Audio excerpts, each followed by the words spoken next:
Hello there and welcome to Somali Christian Ministries. My name is Warfa.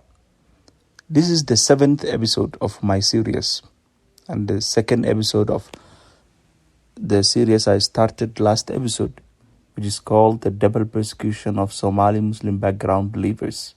We know that generally Muslim background believers, the Christians that are converted from Islam, get persecuted normally because of the new faith they adopted. But Somali Christian ministries get double that persecution because of so many reasons. And I want to talk today about these reasons.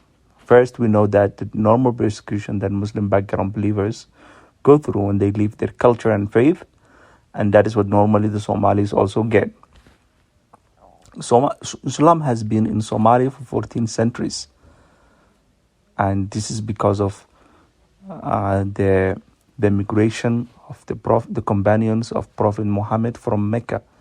When his family, the Quraysh, his clan persecuted him, he sent his disciples to East Africa, especially to Ethiopia. The Ethiopian empire at that time was powerful, and Muhammad thought that he could be protected there. And because of Christians were there, they ensured their safety. And since then, Islam has been a prominent religion in Somalia. And once you leave Islam and you started believing something else and you started being born again as a Christian, you will leave and abandon your culture. And this is something that is extremely considered very dangerous. Means that you became an apostate. And once a person becomes an apostate in the eyes of Islam, he's either get killed or exiled. That is if he is lucky. Most probably that person will run away from where he stays because he knows the consequence. And that is what happened to us, to most of us who become Christians. Once that person becomes exiled, life will be difficult for him. He is no longer in a territory that he is familiar with. We know that we Somalis always depend on each other. We depend on our clan, our family, our fathers, our mothers, our brothers and sisters, our uncles, our aunties, our grandfathers. We can't survive in life without them, because Somalis are very community-wise people. And especially in Africa where jobs are scarce and livelihood can be very difficult, you need your family. You need the blessing and guiding of your family to get a job, because it's a clan-based system, because it's a community-based system.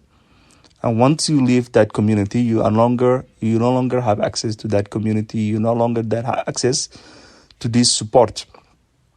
It can be very difficult. Remember that you left the comfort of home, the comfort of family, the comfort of familiar things to unknown. And that is exactly what Jesus did.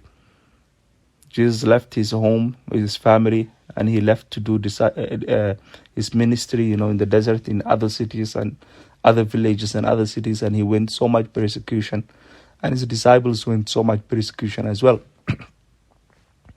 We are not of this world, Jesus said. This world is not for us, and everyone hates us in the book of John because it hates Jesus. If we want to be him in his vision, we need to learn that this world is not for us. And we have a better world with Jesus. And we are saved, and we will get heaven because of his promises and because of his suffering and because of his sacrifice in the cross. And that is what comforts us most. That is the ultimate prize that we should look forward to. Suffering displacement of your home and becoming refugees elsewhere, that is what Somalis normally do, but as a family. But Somali Christians have been suffering and has been displaced from their community and everything else. So on top of Al-Shabaab persecution and the community persecution, what other persecution that I'm talking about? First, I want to talk about that so many Somalis has become Christians and are being saved, and that is because of good and the grace of God and his kindness on us as a Somali community.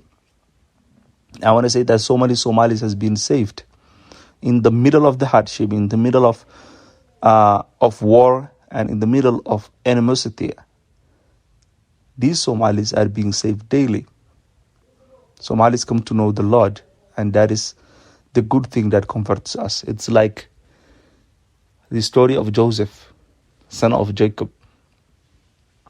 His hardship turned to a good thing. The Bible talks about that in Genesis chapter 50, verse 20. It says, "But as for you, you meant evil against me, but God meant it for good, in order to bring it about as it is this day, to save many people alive." And this is what I'm talking about. They meant evil. They meant evil against Somali believers, the Muslim background believers. But God said to us that continue, my sons and daughters. God will show you the way, and He will open doors, and He will bring us from that difficulty. And He will use so many people among you that will go and serve your people. No matter the persecution, no matter the difficulty. So this persecution, I'm pointing out only that whoever is listening to my message, they will find comfort the fact that this world is not for us. And we'll go to heaven with Jesus. And no matter what we go through, we always expect ahead that we will be persecuted, that we will be hated, that we will be looked different. That I want to give you a comfort, and I want to give you the good news of the gospel. Tell you that Jesus loves you, and He saved you from wherever you have been before. And the community and the life we have now is nothing compared to what we have in Jesus' kingdom. Thank you for listening to me. And this is Warfa coming to you from Somali Christian Ministries.